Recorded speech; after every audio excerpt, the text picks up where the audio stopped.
Barrister Naushad জমির ভাই, আমি ওনাকে অভিনন্দন এবং শুভেচ্ছা জানাতে এসেছি এবং আমি মনে করি আমার জায়গা থেকে যে আমাদের ওইটুকু মিউচুয়াল রেসপেক্ট এবং সৎ সাহস থাকা উচিত যে আমরা যার সাথে প্রতিদ্বন্দ্বিতা করেছি জনগণ যদি তাকে এক ভোটেও এগিয়ে রাখে তাকে ওইটুকু রেসপেক্ট আমাদেরও শো করা উচিত।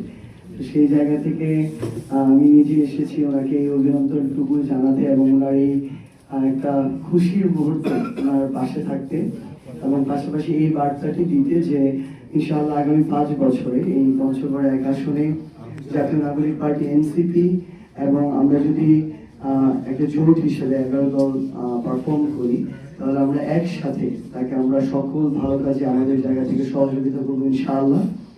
এবং আমরা এটাও প্রত্যাশা করি যে আগামী এই সময়ে খুব স্বাভাবিকভাবেই যে কোনো বিষয়ের ক্ষেত্রে আমাদেরও আমরা যারা রয়েছি আমাদের দলের জায়গায় কর্মী রয়েছে তারাও তাদের জায়গা থেকে যে কোনো যৌক্তিক বিষয়ে সর্বক্ষেত্রে সেই সহযোগিতাটুকু পাবে।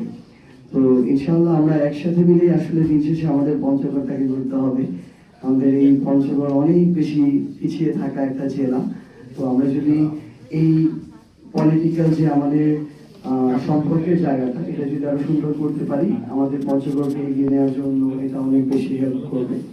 তো সেই জায়গা থেকে আসা পাশাপাশি আমি অভিনন্দন জানাতে চাই আমাদের পঞ্চগড় 2 আসনের নবনির্বাচিত সংসদ সদস্য জনাব ফরহাদ হোসেন আজাদ ভাইকে এবং আমাদের এই নির্বাচন দু একটি বিচ্ছিন্ন ঘটনা যেগুলোকে আমরা স্কিপ করতে পারি বাদ দিয়ে আসলে একটা সুন্দর নির্বাচন করার পেছনে যারা কাজ করেছেন আপনাদের সবাইকে অসংখ্য ধন্যবাদ জানাই। ইনশাআল্লাহ পঞ্চগড়ের যে কোনো প্রয়োজনে এবং বাংলাদেশের প্রয়োজনে আবার এর সাথে দেখা হবে। আসসালামু আলাইকুম।